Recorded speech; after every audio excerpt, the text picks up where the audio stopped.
अस्सलाम वालेकुम। तो आज हम लोग जो बनाने जा रहे हैं वो ये है जो मैं आपको अभी स्क्रीन पे दिखा रहा हूँ।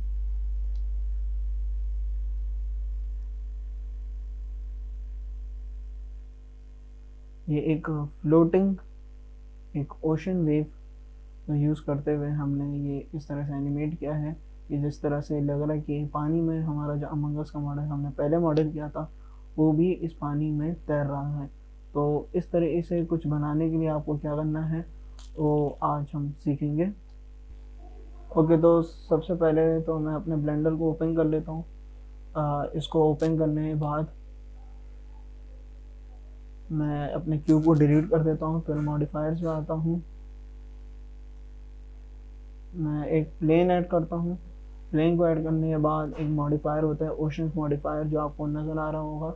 सबसे पहले तो जो कीज़ मैं यूज़ कर रहा हूँ आपको विजिबल हो वो स्टार्ट कर देता हूँ। फिर उसके बाद एक मॉडिफायर है ओशंस मॉडिफायर, उसको मैं यहाँ पे अप्लाई कर देता हूँ। इस ओशन मॉडिफायर को आप समंदर की लहरें की तरह आप इसको बना सकते हो। तो इसके पहले तो आपको स्केल है, इसको आप थोड़ा एडजस्ट करो अपने हिसाब से कि आपको किस तरीके से वेव्स चाहिए। फिर ये जो स्मॉल है इसको स्मूथ आउट और थोड़ा इसमें लहरें आपको नज़र आए उस तरीके से करने के लिए आप इसके स्केल को आगे पीछे कर सकते हो, इसको एडजस्ट कर सकते हो।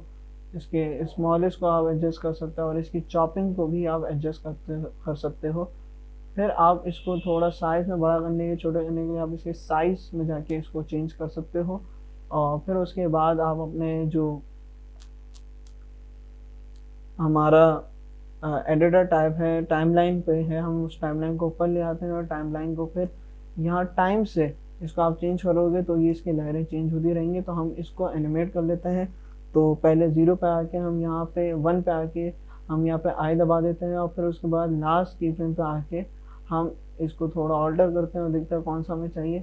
इस पे आके 7 पे आके हम यहाँ आई दबा देते हैं और अब यहाँ पे हम प्ले करेंगे तो आपको नज़र आएगा कि ये एक समुंदर की लहर की तरह ही मूव हो रही है। ठीक है, फिर मैं टी दबा देता हूँ और इसको मैं बेजियर कर लेता हूँ ताकि हमारा ये बहुत स्मूथली ये लहरें हमारी एनिमेट हो। और अब हम लोग इसको प्ले करेंगे तो आपको नज़र आएगा कि पहले स्लो है, फिर थोड़ा फास्ट हो रही है और फिर थोड़ा सा ये अपने एंड पे जा रही है। ठीक है, अब इसके बाद मुझे क्या करना है कि मुझे कोई ऑब्जेक्ट है वो इनकी लहरों पे एनिमेट करना है। इनकी लहरों के साथ ही वो लहराता रहे। जिस तरह समंदर में कोई एक ऑब्जेक्ट होता है, जैसे कोई शिप होती है, कश्ती होती है, वो जिस तरह से मूव होती है उसी तरह से बिहेवियर मैं चाहता हूँ कि यहाँ पे हो। तो उसके लिए मुझे एक प्लेन ऐड करना है। प्लेन ऐड करने के बाद मुझे उसको एडिट में जाना है और उसको सब डिवाइड कर देना है और काफ़ी डायलॉग बॉक्स को ओपन करके यहाँ पे और सब डिवाइड कर लेना है। फिर मैं एडिट मोड पर फिर एक दफ़ा इसको सब डिवाइड करूँगा और 2-3 दफ़ा और इसको सब डिवाइड कर देता हूँ। फिर मैं क्या करता हूँ कि यहाँ पे आके मैं अपने डेटा प्रॉपर्टीज़ पे आके वर्टेक्स ग्रुप में ऐड कर देता हूँ और वर्टेक्स ग्रुप एक ग्रुप का नाम है। पहले जो डिफ़ॉल्ट नेम है वो ग्रुप है, तो मैं इन सारे वर्टेक्स को इस ग्रुप में ऐड करने के लिए असाइन कर देता हूँ। असाइन करने के बाद मैंने क्या करना है कि मैं एडिट मोड से बाहर आऊँगा, ऑब्जेक्ट मोड में आऊँगा और फिर एक मॉडिफायर होता है जो श्रिंक रैप मॉडिफायर कहते हैं, उसको मैं यहाँ पे अप्लाई करूँगा इस पर। अब टारगेट जो है, टारगेट है हमारा कि वेव की तरह लहराए, तो हम वेव को ही सेलेक्ट कर लेते हैं। या फिर इस जो आइकन है, ये आई ड्रॉपर जो आइकन है, इसको सेलेक्ट करते हुए हम उस ऑब्जेक्ट पे उसको लगा देंगे कि जिस पे हम चाहते हैं श्रिंक रैप अप्लाई हो। ये इसकी करने की टेक्निक ये है कि आपने ना इसमें और वर्टेक्स ऐड करना है, इतने वर्टेक्स ऐड करना है कि आपका जो ऑब्जेक्ट है जिस पे आप चाहते हो कि ये एकदम अप्लाई हो, वो इतने उसमें वर्टेक्स हों कि वो बिल्कुल ही उस सरफेस के साथ ही अटैच हो जाए और ताकि उस सरफेस की तरह ही ये बिहेव करने लगे। इसलिए हमने इस प्लेन पे ज़्यादा वर्टेक्स ऐड किए थे ताकि ये हमारे ओशन की मूवमेंट की तरह ही मूव करे। अगर मैं यहाँ पे अभी प्ले करता हूँ तो आप देख सकते हैं कि ये बिल्कुल उसी तरह से मूव हो रहा है जिस तरह से हम चाह रहे थे कि ये मूव हो, यानी ये बिल्कुल ही ओशन की तरह। अब मैं चाह रहा हूँ कि मेरा कोई एक ऑब्जेक्ट है, वहाँ पे मैं उस ऑब्जेक्ट को यहाँ पे मैं इंक्लूड कर दूँ ताकि ये बहुत अच्छा लगे। तो मैंने एक अमंग अस जो हमने बनाया था, मैं उसको इस फाइल को ओपन कर लेता हूँ। अमंग अस की फाइल ओपन होने के बाद मैं एक अमंग अस को यहाँ से सेलेक्ट कर लेता हूँ और उसको मैं बिल्कुल कंट्रोल सी कंट्रोल वी की कमांड यूज़ करूँगा। कंट्रोल सी यहाँ पे किया और फिर मैं यहाँ आऊँगा और यहाँ पे कंट्रोल वी कर दूंगा और शिफ्ट एस के बाद सिलेक्शन टू कर्सर कर लूँगा, तो ये बिल्कुल मेरे कर्सर पे ही आ जाएगा। फिर मैं इसके सारे जो की फ्रेम्स हैं उनको यहाँ से डिलीट कर देता हूँ क्योंकि मुझे वो बिल्कुल नहीं चाहिए, और इसको भी मैं यहाँ से डिलीट कर देता हूँ। फिर इसके साइज़ को छोटा कर देता हूँ और इसको मैं थोड़ा रोटेट कर देता हूँ।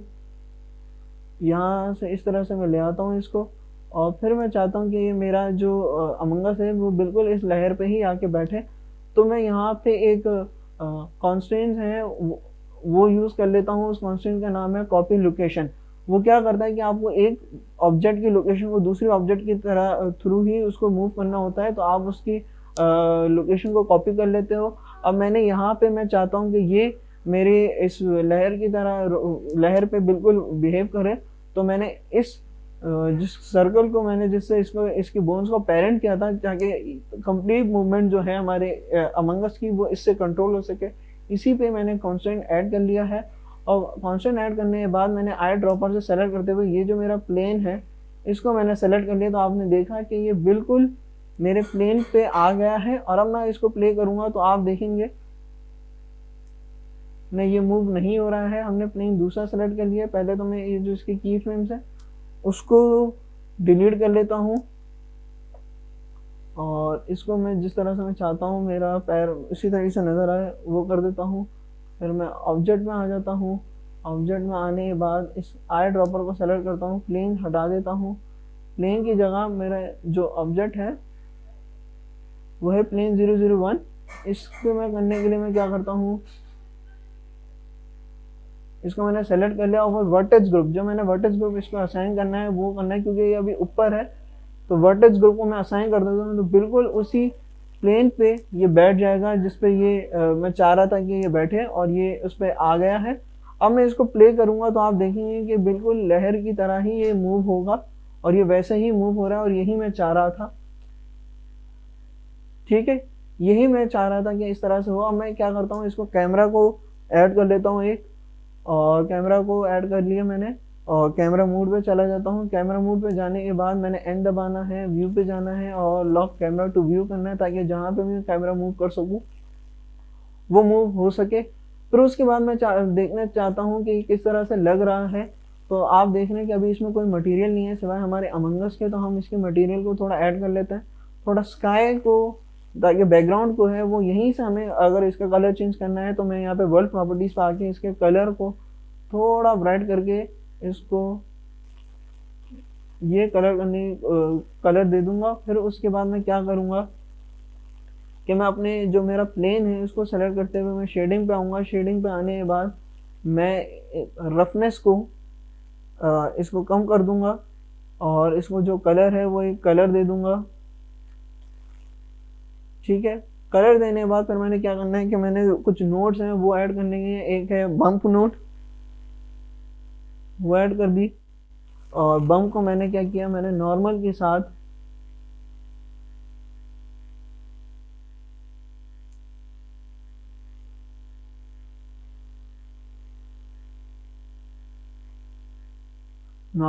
मैंने यहाँ पे अटैच कर लिया। ठीक है, नॉर्मल को मैंने यहाँ पे बम्प को नॉर्मल से अटैच कर लिया। फिर उसके बाद एक और है MU मुस्गुइव टेक्सचर, उसको मैंने फैक्टोरियल को मैंने यहाँ पे हाइट से मैंने उसको अटैच कर लिया कि आपने देखना इफेक्ट आना शुरू होता है हो रहा है। फिर उसके बाद मैं क्या करूँगा, मैं एक कंट्रोल T यहाँ से दबा के कंट्रोल T, रोड रेंगुलर आपके पास खुला होना चाहिए, तो वो कंट्रोल T आने के बाद यहाँ पे मेरे पास कुछ नोट्स आ जाएंगे जो कि होगी मैपिंग की, कि मैं इसको इस तरह से भी मैप कर सकता हूँ कि लहरें के पानी है वो मूव तो हो रहा है, लहर तो मूव हो रही है लेकिन पानी भी थोड़ा मूव हो सके, तो इसलिए मैं उसको यहाँ से उसको चेंज कर सकता हूँ। ठीक है, और थोड़ा इसको रफनेस और दे देता हूँ। अब मैं क्या करता हूँ कि मुझे इस प्लेन को भी मैं चाहता हूँ कि ये बिल्कुल इसी की वेव की तरह नजर आए, तो मैं इसको सेलेक्ट करते हुए शिफ्ट सेलेक्ट करते हुए अपने ओशन को सेलेक्ट करता हूँ, कंट्रोल L को करता हूँ, फिर उसके बाद मटेरियल कर देता हूँ। तो उसके बाद आपने देखा कि जो कलर है वो बिल्कुल इसी तरह ही हो गया है। अब मैं रेंडर व्यू टैब में जाके देखता हूँ कि क्या मेरे पास जो मैं चाह रहा था वो आ गया है। इसके वर्ल्ड की प्रॉपर्टीज़ को थोड़ा चेंज करते हुए मैं यहाँ से इसका थोड़ा कलर चेंज कर देता हूँ, और फिर मैं क्या करता हूँ कि मैं इस वेव को सेलेक्ट करते हुए इसको रिपीट कर देता हूँ, रिपीट H और रिपीट Y से ये इसकी H और Y में ये लोकेशन बढ़ जाएगी। अगर मैं बाहर आके आपको दिखाऊं तो आप ये देख सकते हैं कि अगर मैं कम कर रहा हूँ तो ये कम हो रही है, बढ़ा रहा हूँ तो बढ़ रही है H में, और उसी तरीके से यहाँ पे भी वही हो रहा है। तो इस तरीके से आप, जो मैंने आपको सिखाना था वो मैंने आपको बताया कि आप इस तरीके से आप इस प्रीव्यू को, जो मैंने आपको दिखाया था कि आपको ये बनाना है, वो आप बना सकते हो। और ये कुछ मॉडिफायर्स हैं, कुछ मैपिंग नोट्स हैं जिससे मैंने आपको इंट्रोड्यूस कराना था। मैपिंग नोट्स से आप यहाँ पे की फ्रेम्स दे सकते हो। अगर मैं यहाँ पे शेडिंग में यहाँ इसको सेलेक्ट करते हुए अपना टाइमलाइन को सेलेक्ट कर लेता हूँ और इसको थोड़ा यहाँ से बढ़ा देता हूँ और यहाँ पे इनको थोड़ा स्मॉल कर देता हूँ, फिर उसके बाद मैं यहाँ 1 पे जाता हूँ और H पे Y पे मैं एक एनिमेशन ऐड कर देता हूँ, की फ्रेम ऐड कर देता हूँ, और फिर लास्ट की फ्रेम पे आता हूँ, इसको थोड़ा बढ़ा देता हूँ और फिर से एक की फ्रेम ऐड कर देता हूँ। तो आप देखेंगे कि ये भी मूव हो रहा है और आपकी लहरें भी मूव हो रही हैं। और अब सिस्टम मेरा थोड़ा स्लो हो गया है क्योंकि एनिमेशन जो है वो एक अच्छी तरीके से आपको इफेक्ट आ रहा है। और आप इस तरीके से कोई भी पानी का काम पे आप चाहते हो आपकी एनिमेशन हो वो आप कर सकते हो, और आपका ऑब्जेक्ट उस पानी पे मूव हो तो आप इस तरीके से, इस टेक्निक से ये भी कर सकते हो।